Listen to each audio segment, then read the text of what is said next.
advertisements. Nothing happens in a vacuum. You always look at who benefits physically, who benefits financially, who benefits in terms of their career.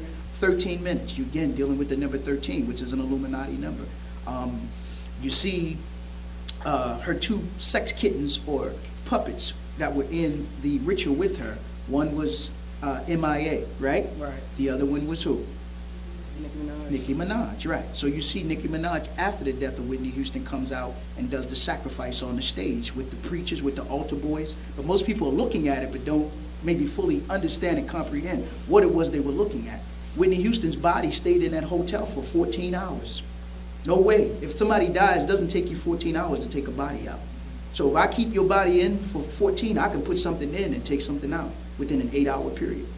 So, but many, when you look at the people who were part of, again, benefiting from the death of Whitney Houston, you look at the entertainers, but then you look at, in terms of, again, members who we know were part of the Illuminati in terms of her manager and Clive Davis.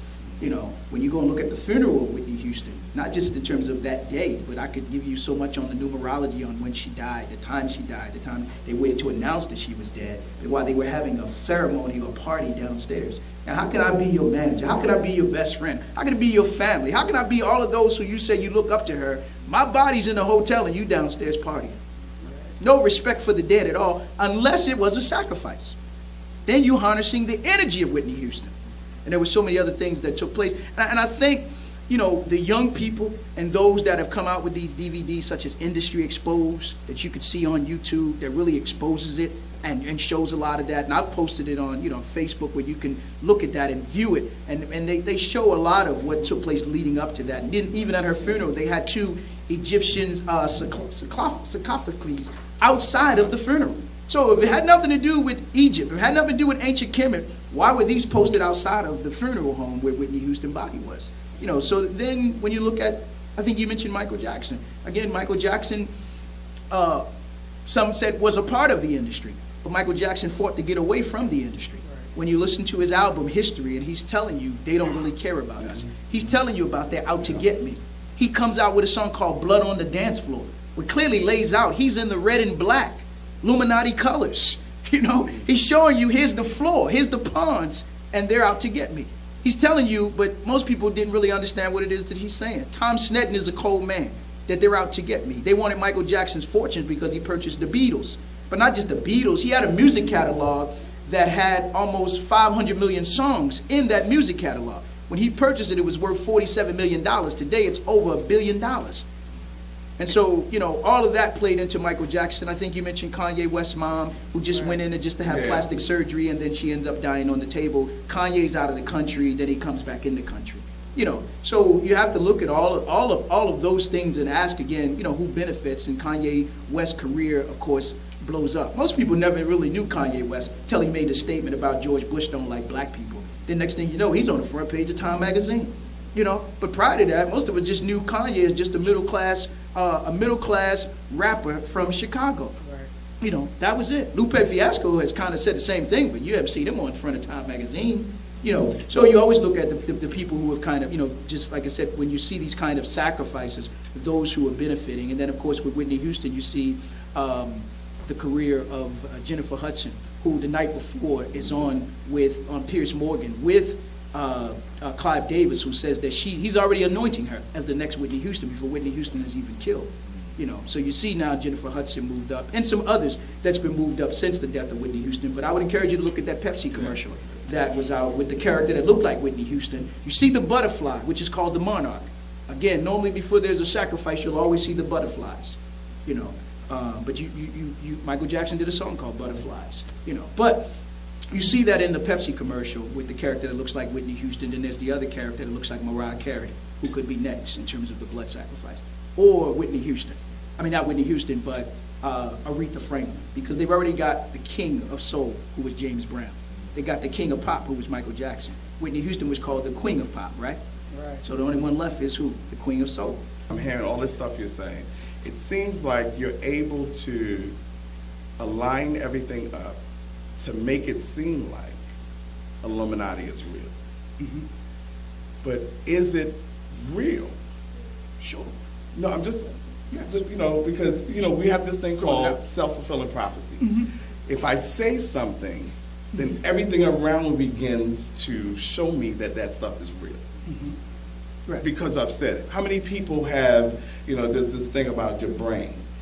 You can say you've never paid attention to the car, the Fiat. But the moment that you decide, I want to buy a Fiat, all of a sudden, you see Fiats everywhere. Right. You never paid attention to Fiats ever being located anywhere, but just because you made a decision, I want a Fiat, Fiats show up everywhere.